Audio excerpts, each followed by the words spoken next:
Imagine a single spark, one seemingly isolated act, igniting a wildfire that races across continents. Picture this.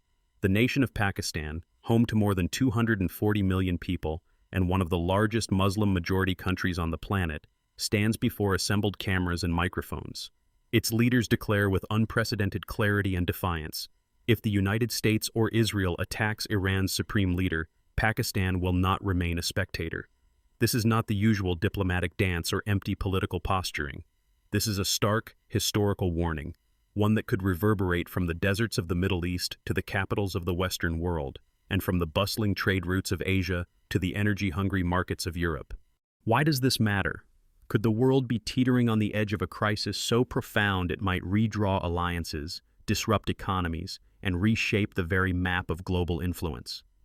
Let's dive deep into the tangled roots of this standoff, trace the threads of history, and explore how economics, technology, and faith combine to create a situation as volatile as a powder keg on a hot summer day. To grasp the gravity of Pakistan's warning, we must travel back through decades of intertwined alliances, shifting rivalries, and economic interdependence. Pakistan and Iran are not mere neighbors. They share a border that stretches for more than 900 kilometers, winding through some of the world's most challenging terrain. Their relationship is complicated. Sometimes it's marked by brotherhood, sometimes by suspicion, and often by pragmatic cooperation. Over the years, they have traded goods and ideas, but they have also clashed, accusing each other of harboring militant groups and fueling unrest along their porous, mountainous frontier. Yet, despite tensions, economic reality keeps drawing them together. The most emblematic symbol of this uneasy partnership is the Iran-Pakistan gas pipeline, also known as the Peace Pipeline. Originally envisioned in the late 20th century, this mammoth project was designed to stretch for more than 2,700 kilometers, funneling lifeblood energy from Iran's vast South Pars gas fields directly to Pakistani cities and industries. The pipeline's initial capacity was set at 22 billion cubic meters of natural gas per year, with a potential to expand to a staggering 55 billion cubic meters. For perspective, that's enough energy to power millions of homes, factories, and businesses, a literal engine for Pakistan's development. But this vision has been dogged by obstacles at every turn. American officials, wary of Iran's nuclear ambitions and efforts to expand its regional influence, have consistently warned Pakistan that moving forward with this pipeline could trigger severe sanctions. The United States' position is clear. Any country that deepens energy ties with Iran risks being cut off from global financial networks, investment, and even basic banking services. On the other hand, Saudi Arabia, Pakistan's traditional ally and a major economic benefactor, watches any warming between Islamabad and Tehran with deep suspicion. Riyadh sees Iran as a rival for regional dominance, and it has not hesitated to use its financial leverage to influence Pakistan's decisions.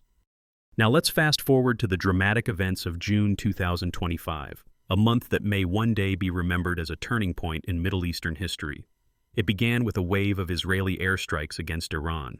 These were not limited to isolated military targets. They included the assassination of high-ranking Iranian generals, top nuclear scientists, and tragically, even ordinary civilians. The death toll mounted, the world's media erupted in outrage, and the streets of Tehran filled with mourners and angry protesters. Within days, the United States entered the fray, launching coordinated attacks on 3 key Iranian nuclear sites. American officials, including the president, justified these actions as a necessary step to prevent Iran from acquiring nuclear weapons. Yet, these strikes were a blatant violation of the United Nations Charter and the Nuclear Non-Proliferation Treaty, setting a dangerous precedent and sending shockwaves throughout the Muslim world. It was in this climate of fear and fury that Pakistan's response took shape. Top politicians, religious leaders, and military figures spoke out in unison. Allama Raja Nasir Abbas Jafari, a prominent Pakistani senator and influential religious scholar, delivered a message that cut through the diplomatic fog.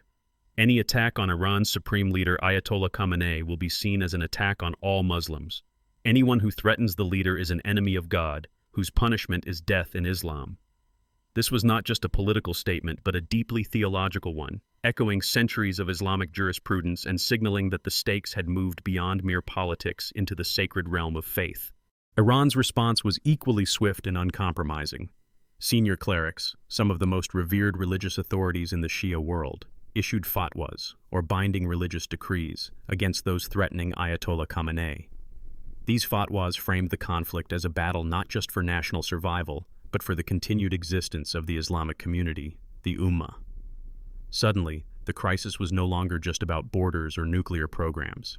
It was about the very soul of Islam, making any compromise or de-escalation seem almost impossible. But let's peel back the layers. Beyond religious passions and political theater, the economic and technological consequences of this standoff are immense.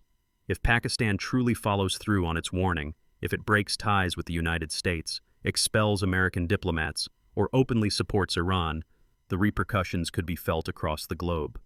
The United States, armed with one of the world's most powerful financial arsenals, could unleash a wave of sanctions not only on Pakistan and Iran, but on any country perceived as supporting them. Billions of dollars in trade, investment, and energy infrastructure hang in the balance. The Iran-Pakistan pipeline, already a lightning rod for controversy, could become the flashpoint for a new era of economic warfare.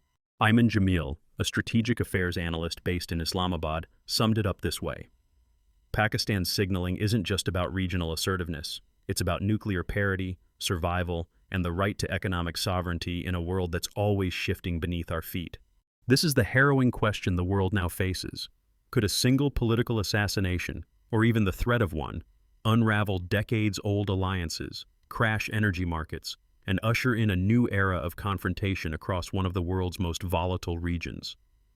The answer may depend less on what happens in Washington, Tel Aviv, or Tehran, and more on how Islamabad chooses to play its hand in the weeks and months ahead. Let's explore some of the possible futures that await if Pakistan truly stands by its warning. Imagine a scenario in which the United States or Israel successfully targets Iran's supreme leader. According to Pakistani leadership, this would not be treated as a simple act of war. It would be perceived as an existential attack on Islam itself, potentially mobilizing not just Pakistan but Muslim-majority nations from Indonesia to Morocco. But such a bold move would come with enormous risks. American sanctions could freeze billions of dollars in aid, halt foreign direct investment, and cut off access to international financial systems. Pakistan, already grappling with external debt and inflation, could find itself facing a financial crisis. Prices for everyday goods could skyrocket, unemployment could rise, and public unrest could spiral out of control.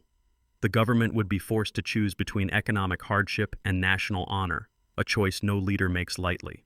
Alternatively, Pakistan could limit its response to strong rhetoric and symbolic gestures, hoping to appease domestic audiences without crossing Washington's red lines.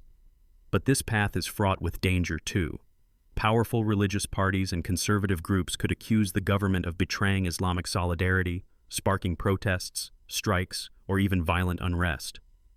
The memory of the massive demonstrations that swept Pakistan in the wake of past American interventions, such as the invasion of Iraq in 2003 or the drone strikes in the tribal areas, would loom large. And then there are the broader geopolitical implications. Saudi Arabia, ever watchful, could reduce its financial support or increase pressure on Pakistan to distance itself from Iran. Russia, meanwhile, has its own ambitions in the region. The proposed Pakistan Stream gas pipeline, also known as the North-South Pipeline, is a key Russian-backed project designed to move natural gas from Karachi in the south all the way to Lahore in the north, a distance of more than 1,100 kilometers.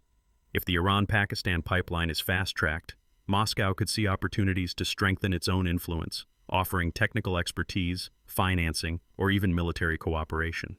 Afghanistan, too, looms in the background. The fragile security situation along the Pakistan-Iran-Afghanistan border is a constant source of concern. Any instability or conflict could spill over, disrupting trade, fueling terrorism, and complicating efforts to manage cross-border flows of people and goods. The legacy of failed border management, accusations of harboring militants, and the ever-present threat of drug trafficking make this a tinderbox that could explode with little warning. Yet, amid the threats and uncertainties, there are also powerful incentives for cooperation. In May 2025, just weeks before the crisis erupted, Iran and Pakistan pledged to boost their annual trade volume to $10 billion, a massive increase from previous years. When Iranian President Ebrahim Raisi visited Islamabad in April, he and his Pakistani counterparts signed 8 new agreements covering everything from energy and security to investment and border management.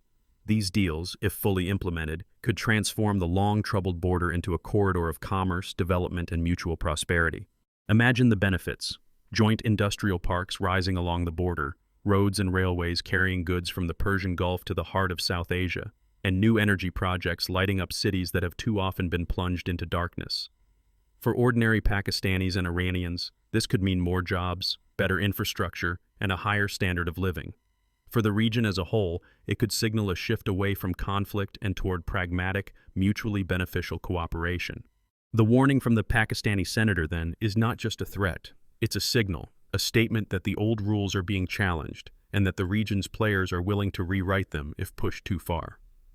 As Syed Khalid Mohammed, executive director of Command 11, observed, Sharif's statement puts Pakistan in a difficult position, but it also opens the door for a new kind of regional diplomacy, one that is less reliant on Western approval and more focused on local needs and interests. So, what does all this mean for you, the viewer? First, it proves that global economics and geopolitics are not just the domain of experts or politicians. They are shaped by people, by leaders facing impossible choices, by ordinary citizens demanding justice, and by the relentless push and pull of history. When Pakistan weighs its response, it is not just about defending religious values or national pride. It is about securing energy for its factories, jobs for its youth, and stability for its families. Second, this story is a powerful reminder that no nation, no matter how powerful, is an island. The decisions made in Tehran, Islamabad, Washington, or Tel Aviv have ripple effects that can touch every corner of the planet. Investors tracking gas prices in London, business leaders planning trade routes in Shanghai, or students watching the headlines in New York, all are affected by events unfolding thousands of kilometers away. Understanding these connections is the key to spotting both risks and opportunities long before they become headline news. Here's a practical tip for you: follow the pipelines. Infrastructure projects like the Iran-Pakistan and Pakistan Stream gas pipelines are not just about energy, they are windows into the future. They reveal where alliances are shifting, where new economic zones may emerge, and where the next geopolitical flashpoints could arise. If you want to anticipate the next big story in global economics or politics, look at who is building, financing, and protecting these critical arteries of commerce. Let's take a brief look at some historical parallels. The scramble for influence in the Middle East has echoes in the great game of the 19th century, when Britain and Russia vied for control over Central Asia. Then, as now, pipelines and trade routes were as important as armies and treaties. In the early 21st century, the construction of the Baku-Tbilisi-Ceyhan pipeline reshaped alliances in the Caucasus and helped bring Azerbaijan into the Western economic orbit. Today, the fate of the peace pipeline could have similar consequences for South and West Asia. Now let's consider some alternative futures. In one scenario, Pakistan and Iran overcome their differences, withstand external pressures, and build a new foundation for regional cooperation. Trade flourishes, energy flows smoothly, and the border becomes a zone of prosperity rather than conflict. In another, outside powers succeed in driving a wedge between the two neighbors, fueling suspicion, instability, and ultimately, confrontation. The outcome is not predetermined. It will depend on the choices made by leaders, the resilience of institutions, and the demands of ordinary people. What about technology? The gas pipelines now at the center of this story are marvels of modern engineering. Vast networks of steel and sensors, monitored by satellite and protected by security forces. But they are also vulnerable to sabotage, cyber attacks, and political interference. In an age where drones can strike with pinpoint accuracy and hackers can disrupt entire grids from a laptop, the security of energy infrastructure is a matter of national survival. Pakistan and Iran know this all too well, having experienced attacks on pipelines and energy facilities in the past. Their efforts to upgrade technology, share intelligence, and train security forces are part of a broader strategy to protect these vital assets. To bring this closer to home, let's imagine you are an entrepreneur in Karachi, a student in Lahore, or a farmer in Balochistan. The decisions being made in Islamabad and Tehran will shape the price of your electricity, the availability of jobs, and the cost of food.